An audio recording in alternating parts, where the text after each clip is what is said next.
Welcome বন্ধুরা, আজকে আপনাদের সামনে আমি তুলে ধরবো তন্ময়দা এবং সুতপাদির রিসেপশনের ডেকোরেশনের সমস্ত কিছু।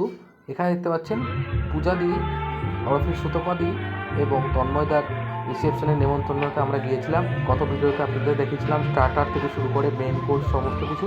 আজকে আমি দেখাবো বিয়ের বাড়ি ডেকোরেট কেমনভাবে হয়েছিল, কী কী ছিল সেই ডেকোরেশনে সব কিছু আপনাদের সামনে তুলে ধরছি। ভিডিওটি ভালো লাগলে অবশ্যই লাইক কমেন্ট শেয়ার করতে ভুলবেন না। সামনে দেখতে পাচ্ছেন গেটটাকে খুব সুন্দর করে সাজানো রয়েছে। আর আমরা গিয়েছিলাম কন্যাযাত্রী মেয়ে পক্ষ, আর আমরা এখানে দেখতে পাচ্ছেন বন্ধুরা প্রবেশ করছি সামনে যে মেন গেট, সেই মেন গেট দিয়ে।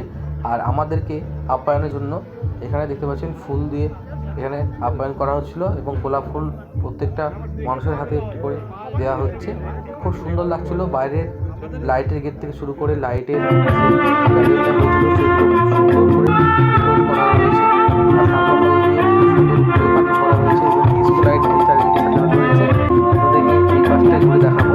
এই পাশে সুতাপাদি বসেছিল আর তার সামনে এখানে বুফে সিস্টেম করা হয়েছিল। উপরে লাইটের ডিজাইনিংটা দেখুন, অসাধারণ লাগছে বন্ধুরা।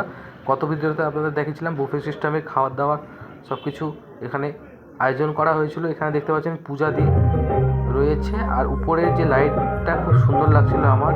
এই পাশে বসার জায়গা করে হয়েছিল, আপনাদেরকে দেখাবো। আর ওই পাশটাই হচ্ছিল বন্ধুরা অর্কেস্ট্রাটা আপনাদের সামনে আমি তুলে ধরবো। এই পাশে প্রত্যেকটা মানুষ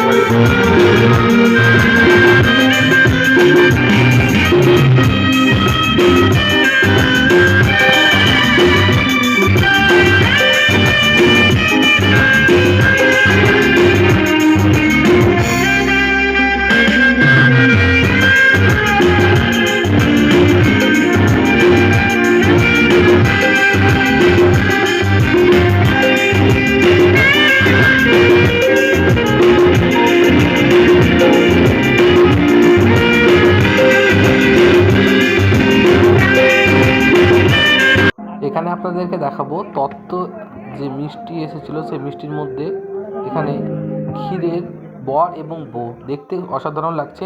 সঙ্গে আরও কিছু তত্ত্ব এসেছিলো এই পাশে, আপনাদেরকে সেটা দেখাবো। ওই পাশে অনেক তত্ত্ব এসেছিলো।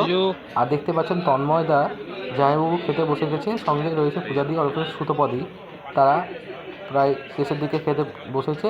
ভিডিওটি কেমন লেগেছে আপনারা অবশ্যই কমেন্টের মাধ্যমে জানাবেন এবং পূজাদিকে আশীর্বাদ করবেন।